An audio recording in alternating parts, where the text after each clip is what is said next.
BRS నేతలపై మంత్రి శ్రీధర్ బాబు తీవ్ర విమర్శలు చేశారు. తమ ప్రభుత్వం చేసిన అభివృద్ధిని బీఆర్ఎస్ అడ్డుకుంటూ బ్లాక్ మెయిలింగ్ పాలిటిక్స్ చేయాలని యత్నిస్తోందని శ్రీధర్ బాబు ఆరోపించారు. తమ ప్రభుత్వం ఏర్పడిన మొదటి రోజు నుంచే బీఆర్ఎస్ నేతలు విమర్శలు చేస్తున్నారని ఫైర్ అయ్యారు. విమర్శలే ప్రధానాంశంగా బీఆర్ఎస్ నేతలు ముందుకు వెళుతున్నారని ఆగ్రహాన్ని వ్యక్తం చేశారు. ఇవాళ సీఎల్పీ కార్యాలయంలో నిర్వహించిన సమావేశంలో శ్రీధర్ బాబు కీలక వ్యాఖ్యలు చేశారు. తాము తిరిగి అధికారంలోకి వస్తే ఫ్యూచర్ సిటీని రద్దు చేస్తామని మాజీ మంత్రి హరీష్ రావు చేసిన వ్యాఖ్యలపై తీవ్రంగా స్పందించారు. హరీష్ రావు బాధ్యతారహితంగా మాట్లాడుతున్నారని విమర్శించారు. రాష్ట్రాన్ని అభివృద్ధి చేయాలా వద్దా హరీష్ రావు చెప్పాలని ప్రశ్నించారు.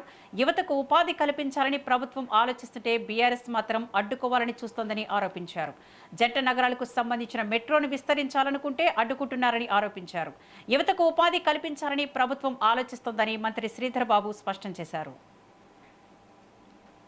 అంటూ ఈరోజు మళ్ళా తిరిగి ప్రభుత్వంకి వస్తాము, ఆపు చేస్తామని పలుకుతా ఉన్నారు ప్రగల్భాలు. ఈరోజు మేము అడుగుతా ఉన్నాం హరీష్ రావు గారిని, ఈ రాష్ట్రాన్ని అభివృద్ధి చెందాలా వద్దా, ఓ కార్యాచరణ తీసుకెళ్లాలని ముందుకు పోవాలని ఉందా లేదా, మీకుందా లేదా, మీ పార్టీకి ఉందా లేదా అని అడుగుతా ఉన్నాం. మేము అడుగుతా ఉన్నాం, ఇప్పటికైనా అసెంబ్లీ ఎన్నికల్లో ఓడిపోయిన, పార్లమెంట్ ఎన్నికల్లో కూడా ఓడిపోయినరు. తిరిగి మేము స్థానిక సంస్థల ఎన్నికలు నిర్వహిస్తే దాంట్లో పెద్ద ఎత్తున వారు ఓటమి పాలయ్యారు. మరొక మారు పట్టణాలకు సంబంధించిన ఎన్నికలు జరిగితే దాంట్లో కూడా ఓడిపోయిన. అయినా గానీ మీ బుద్ధి మారతలేదు. ఈరోజు నేను అడుగుతా ఉన్నాం, ఇట్లాంటి చీప్ పాలిటిక్స్ చేయొద్దు. మా ఆలోచనను ఒక విధంగా ప్రజలు కోరుతా ఉన్న అంశాన్ని ముందుకు తీసుకెళ్తే డైవర్షన్ పాలిటిక్స్ తీసుకురావాలని, లేకుంటే బ్లాక్ మెయిలింగ్ పాలిటిక్స్ చేయాలనే ఆలోచన చేయటం తప్ప అసలు మీరేమనుకుంటున్నారు?